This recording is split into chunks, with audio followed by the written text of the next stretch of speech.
Welcome to episode 648 of the Barcelona podcast, brought to you by the Blue Wire Podcast Network. I'm Dan Hilton, and I cannot promise that we are going to have a top 5 every week or even every month. But because it is transfer season, there's a lot going on. The club is doing pretty well when it comes to the wins, at least for the last week. I figured there was enough going on off the field that we should talk about another at least 5 things, because this one could have been 6 or 7 with some minor ones, but really just 5 big ones that I wanted to talk about this week. Whether it's news about Marcus Rashford, any of the other things we're going to talk about, including Ronald Araujo updates, this was a bit too much this week to get into in 5 headlines. And speaking of 5 headlines, tomorrow the 5 headlines will be a bit delayed after the Getafe match, so you can join me on Big Up for the game live and chat with me and help me actually write them and become a guest and talk to me and chat with me in person with a free account. Become a member for free in the show notes or description below. That is a big help. And while you're down there, subscribe to the show, leave a nice like or good rating and a comment on YouTube. And thank you to my newest Lionel Messi level patrons in Nicholas and Tiana. As next month, I'm going to start shouting out my top tier level patrons, and those are 2 new ones at the Lionel Messi level. So thank you so much to everybody who helps me keep this going, and especially to Nicholas and Tiana. All right, with all that out of the way, let's dive into this week's news. Our first piece of news is a Ronald Araujo update. And if you're a fan of Ronald Araujo staying at Barcelona, which I don't know who wouldn't be, having seen what he can do as a defender for years now, but also I talked about a little bit on the 5 headlines, if he really has improved his passing, and it seems like the post-mortem on the Real Betis match says that his passing was even better than what the eye test had told me. But the eye test tells us that he is a tremendous defender, that it's just a net positive for Barcelona when he's on the field. And you can miss me with all the rare moments in the past that he's messed up. Sure, whatever. He got a red card in his first match for Barcelona, but he's a leader at the club. He wears the captain's armband, and Ronald Araujo, and I think Barcelona, both sides would be better if he stuck around. The latest at the time of recording is that Ronald Araujo is staying, at least until the summer, as reported by Mundo Deportivo, which I remind you is pretty pro FC Barcelona in their coverage. They said that the club is offering him a flexible contract that would allow the player to weigh his options again in the summer. So kicking the can down the road, but at least kicking it where he could reevaluate, that being the player, his future coming up in the summertime. And with the injury to Inigo Martinez and having just won the Spanish Super Cup, if Araujo is given the option of a low buyout clause and increased wages for 6 months, obviously, I don't see why he doesn't take it and why he would continue to try to force his way out at the moment. If he can win trophies at a club where he wears the captain's armband and have the potential to win with him as a starter, it just, again, doesn't make sense for him to be leaving right now. And then if he wants to revisit it, he can do that in the summer, just like Ousmane Dembélé was given the option to do, and we saw how that worked out. As we've talked about, Jonathan Tah isn't Araujo, but he does seem to be the player that the club is lining up, almost in anticipation of Araujo deciding that he wants a new chapter in his career. So we'll have to see what happens over the summertime. But I don't know. The next few days, Deco and Araujo's camp are going to be negotiating on this. They might put pen to paper. So this could be extended beyond even the summertime. They might just push this off another year or two.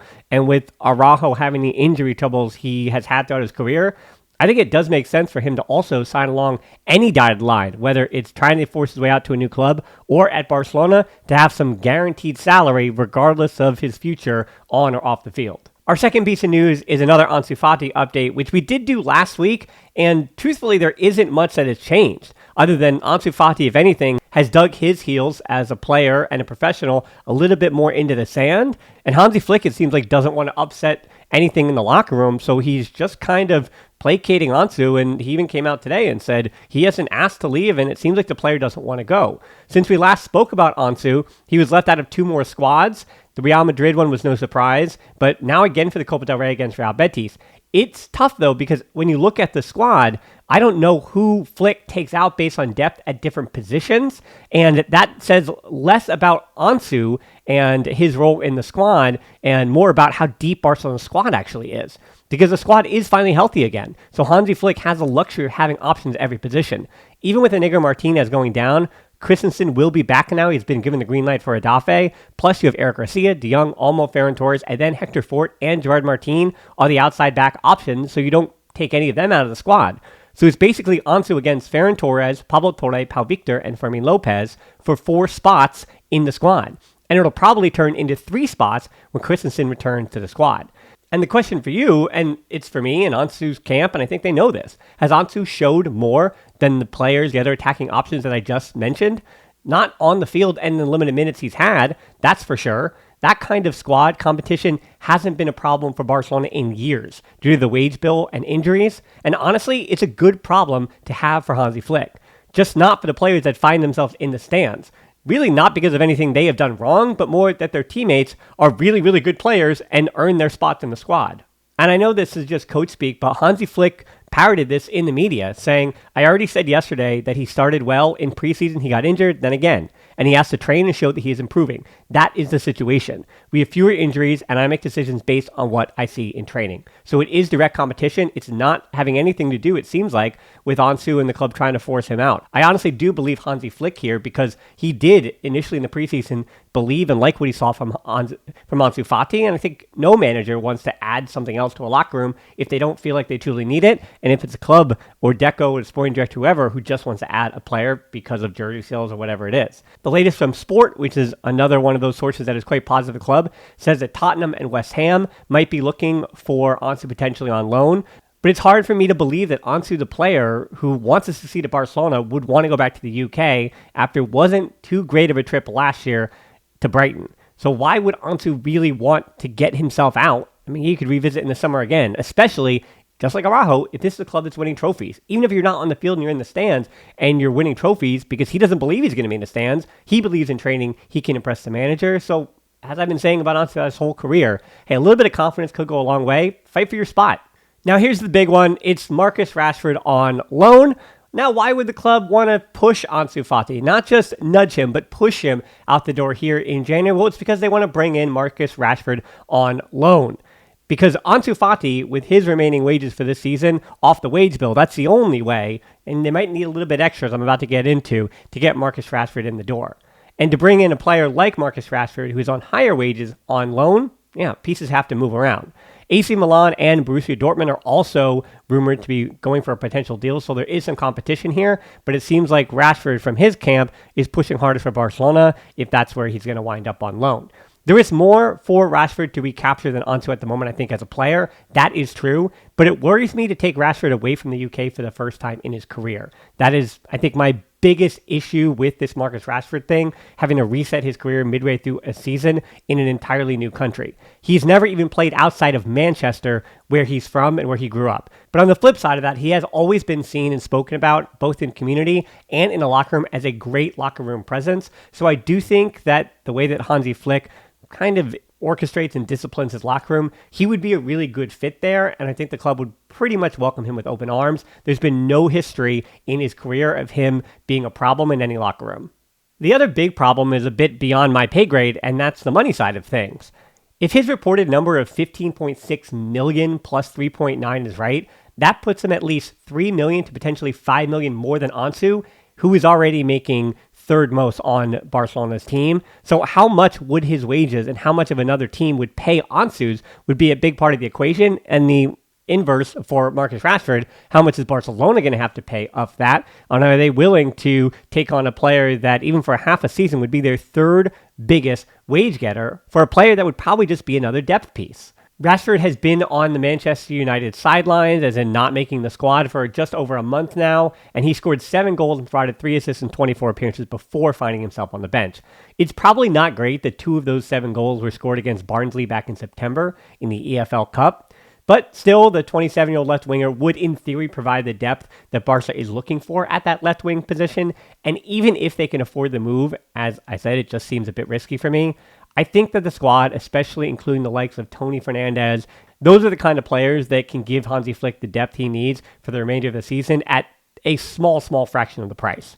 Now, obviously, I would change my tune, and I think this is probably what the club is not preparing for, but worried about, is that if Rafinha goes down for any amount of time on that left wing, Barcelona would be in a whole lot of trouble. But also, would they be? Because if Gavi and Olmo can stay healthy, I think Flick would need to put Olmo on the left wing and give Gavi that spot as the 10 in the regular lineup. And I think those two still start as the regular starters on the left wing and in the middle over Rashford. Rashford wouldn't come in and take that left wing spot. At least that's not what I would believe would happen. Now, speaking of loans, but getting away from Marcus Rashford, it's not a full top 5 piece of news, but maybe a subscript here. It appears that Alex Valle is heading on loan from Celtic to a different loan to play for Cesc Fabregas and alongside Sergio Roberto at Como in Serie A. He wasn't being used, that being Valle, as a starter at Celtic, and that was only going to get worse with their winter transfers. So he's looking to be a starter. The other two left backs, Alberto Moreno, formerly of Liverpool, and Marco Sala, are injured, so this could be his spot to win from the minute he gets off that plane. And as a little aside, Lyon midfielder Maxime Caqueret, who I had talked about in the past as a player I liked for Barcelona's midfield in the days of Busquets, he just signed for Como last week. So that means that the Lyon sell-off is real and should be taken seriously by clubs around the world. Promising Real Betis winger Hassan Diao is just arrived and scored a goal for Como, which I think will be another loss for Betis down the line, unless they are planning to buy Vitor Roque permanently, which they might do after this season. So by talking about Vitor Roque, we wound up going full circle and getting all the way back to Barcelona here. So let's continue on with these 5 pieces of news. Our fourth piece of news isn't really a piece of news at all, actually. I did trick you there. It is just a Barça Femení check-in. I haven't talked about them enough this season because they are kind of doing exactly what we expect them to do at this point in the year. I did mention that they were upset by Man City in the first match in the group stage, but since that time, it's been all Barça Femení. In a 6-0 win over Levante last weekend, they surpassed 100 goals this season already, scoring 101 goals in just 22 matches. They are a perfect 15-0-0 in the Primera Division with 69 goals and 7 goals against. Real Madrid is 8 points behind with a game in hand. Barca beat Real Madrid 4-0 back in November. So yeah, every Barca team is scoring goals against Real Madrid this season. That's a whole lot of fun. So Madrid obviously have an uphill battle to try to catch the Barca Femení in the league. By the way, Valencia is at the bottom of the women's table as well as the men's table, so it's a tough time to be a Valencia fan. And for the Copa del Reina, a 6-2 win last month against Tenerife has them in the quarterfinals of the competition, taking place in the first weekend of February, so circle your calendars for that. And then in the UEFA Champions League, they avenged their first round loss to Man City by winning their remaining 5 games of the group stage. Both Barca and Man City finished with 5 wins and 1 loss in the group, but Barca's superior 23 goal differential to City's 5, that put them atop the group. In the other groups, Lyon and Chelsea were perfect 6 for 6, and Lyon, you can circle them as a team that it feels like the team of destiny to face Barcelona in the final, but I don't think either team should count their chickens before they hatch. And then Arsenal won Group C with 5 wins and a loss. The quarterfinals will take place in the 3rd and 4th weeks of March. On the offensive end, the Femení are led by new signing Ira Pajor with her 4 hat tricks this year and 21 goals in 20 appearances. Pajor and Claudia Pina have both scored 5 apiece in the Champions League, with Caroline Graham-Hansen, Alexi Putellas, Aitana Bonmati, and Pina all having double-digit goals and assists this season. Sama Pariella missed most of the first part of the season, but she's recently been working her way back, and that reinforces a starting lineup and a front 3 that is already too dangerous with the players they had. And at center back, it's Mappy Leon, Ingrid Engen, and Irene Paredes, giving manager Pere Romeu in his first season a lot to think about every game for selection. Again, not all competition has to be bad. It can be good competition if that locker room is working together. As does the rest of the squad, a lot of tough choices. You have to choose between Kara Walsh, Patri, Alexia, and Aitana in the midfield, plus Vicky Lopez, who just won the 2024 Golden Girl Award. That is tough. And then up top, you have Kika Nazareth and Esme Brooks have also helped out with squad depth, and neither of them were misses in the transfer window. So, as I said, it is business as usual for the Femení, who are in every competition and could win and conquer every trophy again like they did last season. Then our last piece of news is remembering Hugo Sotil, a Peruvian legend as a player, but when it comes to Barcelona, not really a legend. And he did pass away a few weeks ago, but Barcelona finally returning home against Real Betis were able to honor him with a minute of silence beforehand. So I figured I just want to give people, as he didn't make my top 50, and I don't know if he even makes my top 75 for that all-time contributions to Barcelona list, so I just want to talk about him here a little bit. He's a former player who did pass away midway through December in his native Peru, and while everyone remembers Johan Cruyff from the team that beat Real Madrid 5-0 at the Bernabeu, his partner up top was none other than Hugo Sotil, who joined that same year from Peru. The piece of history for him, for FC Barcelona, is that he's the first South American player, and of course he wouldn't be the last, but he's the first South American player to wear the number 10 for FC Barcelona, and he's credited with just 18 official goals for the club in 70 appearances, but unofficial totals put him closer to 29 in 96 appearances. You do gotta love the history books. Even the 70s, it feels like they should probably have better records or official records, but it is what it is. Honestly, the reason we don't talk about Sotil more is that he spent his entire career outside of the 4 years at Barcelona in either his native Peru or a quick jump to Medellin in Colombia. His career in Europe was short, again, only at Barcelona, and he only won the Liga trophy in 1974, being runners-up for the Copa del Rey that same year, and then the runners-up in the league in 76. So even at Barcelona, he didn't do the winning that other legends did at the club. He's one of those players that, as I said, I don't have in my top 75 all-time in the club, but he might be a top 75 all-time most talented player at Barcelona, not necessarily, again, with the total contributions at the club. Even for his national team, he played second fiddle to Teofilo Cubillas and won the 75 Copa America, but he did only play 8 years with his national team. That means he only ranks 8th on the all-time scoring list, and most of his greatest goals live on only as memories without footage. As his life went on, there was some rumors that had popped up about stuff off the field, as was the case for many athletes in the 70s, by the way, that were happening, some things that could have been derailing his career a bit and the talent he could have had, but those rumors are unsubstantiated, and the family does push back on those. So I think it's fair to just relive his memory and enjoy the time that he came to Barcelona. And if you're a Peruvian fan, not only hello to you, I don't talk about Peru a lot on the podcast, but this is a great time to do that here. Lastly, this is another little nugget. So we didn't really have 5 pieces of news today. It was more like 7.5 or 8. But lastly, Barcelona do take on Getafe on Saturday in a match that could be absolutely disgusting. I'm warning you and your eyes beforehand. Against Verde in the Copa del Rey on Wednesday, they scored, that being Getafe, in the second minute. Then they picked up 2 red cards, had 16% possession against a 4th division side, finished with just 79 passes, and fouled the 4th division team 16 times, winning 1-0. That is peak Jose Bordalas ball, and I guess the perfect match to prepare them for FC Barcelona. So again, you can join me on Saturday on Big Up. You can both get in the chat with your fingers, but you can also request to come on the show as a guest with a microphone, a little bit of audio, and actually talk to me live, as we've had some fun doing in the past. But as always, until next time, that'll wrap up another week of news here, because we got Getafe in just a few hours' time. So as always, Forza Barça.